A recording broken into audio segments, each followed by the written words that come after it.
Si j'ai dit tout ça, c'est pour en arriver à l'objet de notre rencontre d'aujourd'hui.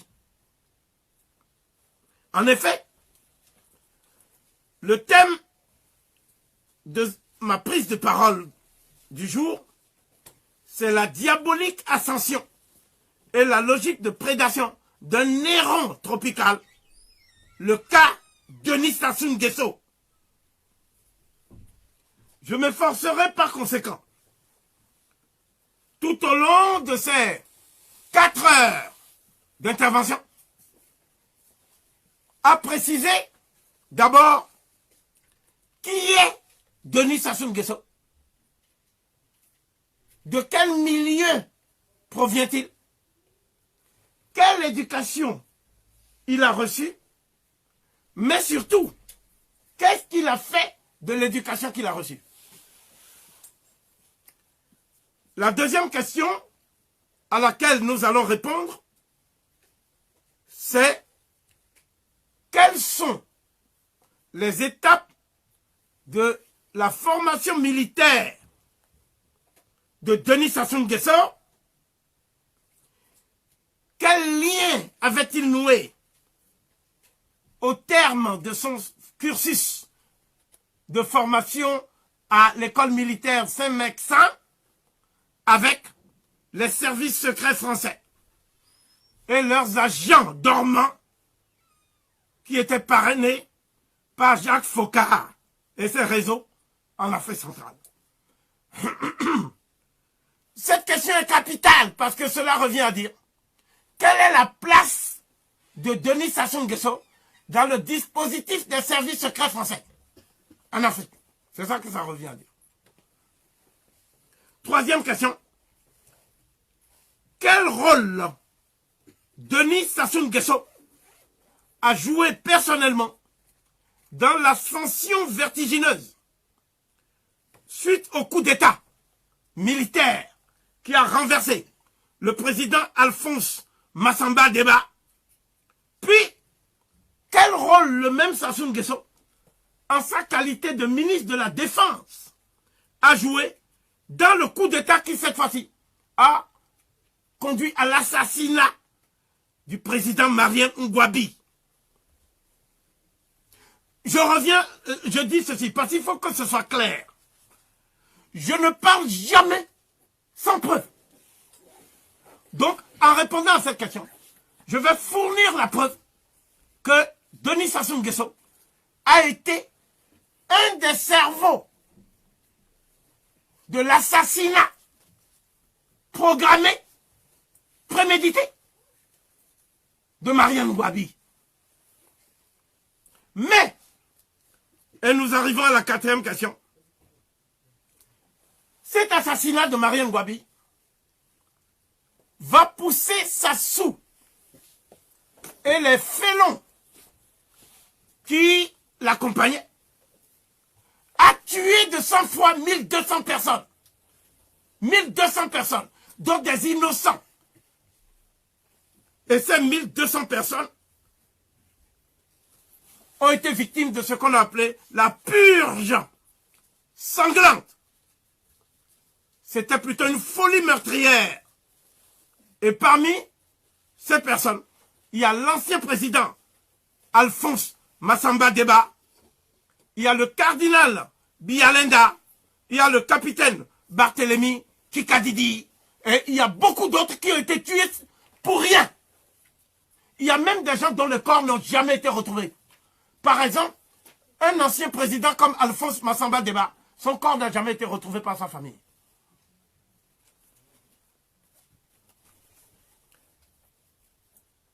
Cinquième question.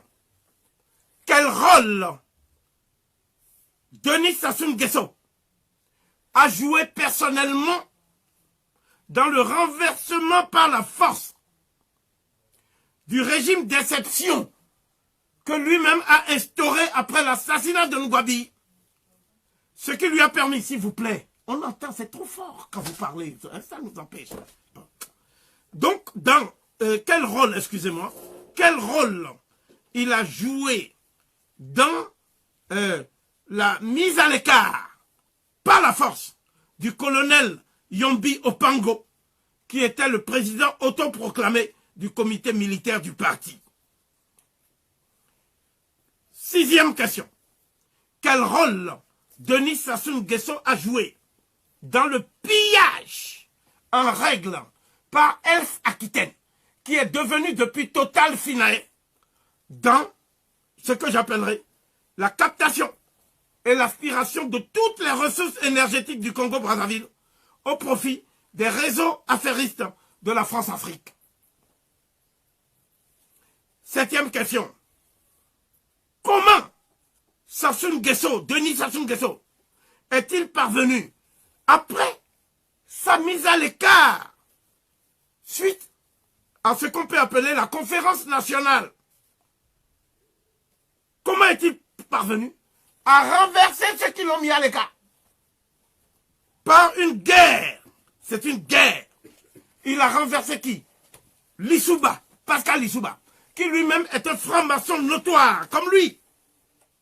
Or, les francs-maçons, normalement, ont prêté serment pour ne jamais se détruire entre eux. Comment se fait-il qu'il ait pu renverser son frère de lumière, Pascal Lissouba, n'est-ce pas? Et il a fait une guerre des milices dans Brazzaville et dans le pôle qui a entraîné plusieurs centaines de milliers de victimes. Hein? Des blessés, des gens qui ont été, comment je peux dire, émasculés, des actes de barbarie auxquels se sont livrés leurs milices, qu'ils ont bien nommés d'ailleurs, ninja, ou des choses comme ça, des noms comme ça. Mais la question sous-jacente, c'est quelles sont les puissances qui l'ont aidé à reprendre le pouvoir par la force? Alors qu'il avait perdu le pouvoir par voie démocratique, par les urnes. Il est arrivé 3e aux élections.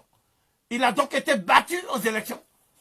Et pourtant, hein, c'est-à-dire le premier aux élections, c'était Pascal Lissouba.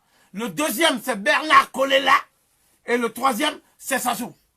Malgré ça, il est redevenu président. Par la force. Et en tuant beaucoup d'innocents, encore une fois.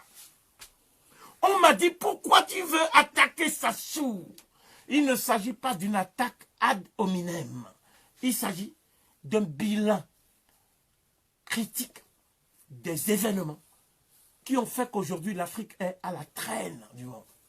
Il faut bien qu'on fasse un bilan. On n'a jamais vu un peuple qui ne fait pas le bilan de ses propres erreurs.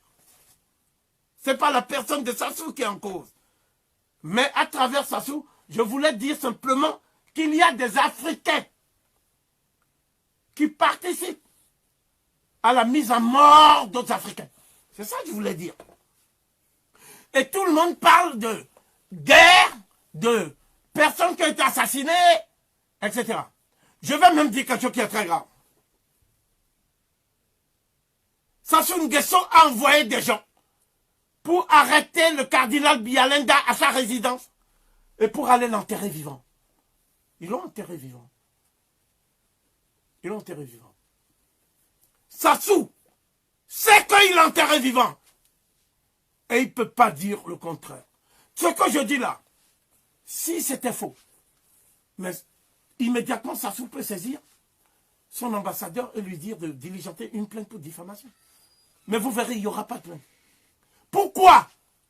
Parce que s'il y a une plainte, il y aura donc une citation à comparaître pour moi. À ce moment-là, je viendrai avec les éléments du dossier. Et je vais édifier non pas seulement ceux qui sont dans le prétoire, mais toute l'opinion publique internationale. Donc vous voyez bien, il ne le fera pas. Par contre, il va essayer de dire, il habite où? Hein? Kovi habite où? Où est-ce qu'on peut faire en sorte pour qu'on l'enlève en plein Paris? Ça, il peut dire.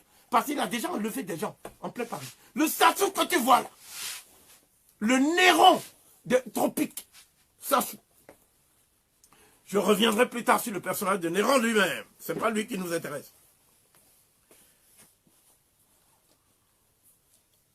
Comment Denis Sassou Nguesso est parvenu, après cette prise de pouvoir illégal, à conserver et à consolider même ce pouvoir-là, en procédant à un emprisonnement arbitraire, suivi d'une élimination physique sommaire, en prison, de ses propres opposants politiques.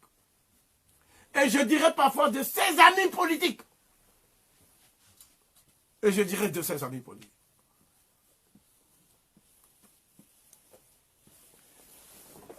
Ensuite, comment Denis Sassou Nguesso s'est-il servi des réseaux maçonniques pour déstabiliser des régimes africains opposés à la France-Afrique, au néocolonialisme et à l'impérialisme, grâce à ce qu'on appelle des assassinats ciblés, opérés par les escadrons de la mort de mercenaires blancs. Les mercenaires. Les mercenaires. Combien de gens qui se battaient pour l'Afrique ont disparu physiquement et on n'a plus jamais vu leur trace? Combien? Combien? Dans les pays voisins. Ce sont eux, avec l'ex-président Mugabe, que lui-même a assassiné par la suite, qui ont livré à Mobutu. Un des opposants les plus virulents contre la dictature de Mobutu, qui lui s'appelait Pierre Moulele. Ils l'ont livré. Et Mobutu l'a découpé en morceaux. Hein?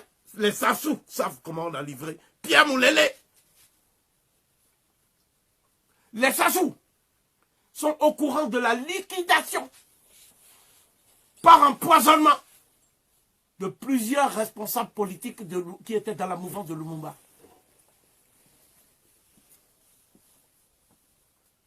Mais Sassou Nguesso et ses affidés, notamment Yombi Opango, Pierre Anga, etc., ils disaient qu'ils étaient en pleine révolution marxiste-léniniste et qu'ils représentaient le pouvoir du peuple et particulièrement du prolétariat qui était inexistant dans ce pays. Il n'y a pas de prolétariat quand il n'y a pas d'industrialisation. Il n'y a pas d'industrie. Comment il peut y avoir un prolétariat? Donc il y avait toute une rhétorique pseudo-révolutionnaire dont ils se sont emparés pour pouvoir tromper le peuple et donner l'impression qu'ils sont contre les intérêts de la France-Afrique. En fait, ils défendaient les intérêts de la France-Afrique, en tiraient des dividendes et ils mentaient au peuple en disant qu'on était dans une révolution. Un coup d'état militaire n'est pas une révolution. Un coup d'état militaire n'est pas une révolution. Nous redirons dans quelles conditions et à quel prix on peut parler d'une révolution. Enfin, comment, au moment où nous parlons, Denis Sassou Nguesso prépare une succession dynastique de son fils, Denis Christel Sassou Nguesso, qui lui-même est compromis jusqu'au cou dans des affaires de corruption, de détournement des fonds publics et aussi des affaires de mœurs qui ont défrayé la chronique des faits divers de la France-Afrique ces dernières années. Il faut savoir que Sassou a le pouvoir d'aller prendre la femme de quelqu'un. Il envoie ses milices, on va chercher la femme et on lui ramène. C'est ce que faisait aussi Mobutu. C'est ce que faisait Omar Bongo. C'est ce que faisait ce que j'appelle la petite cour des dictateurs nègres. Donc, à partir de maintenant, les faits que je vais donner ne peuvent être contestés par personne. À partir de maintenant.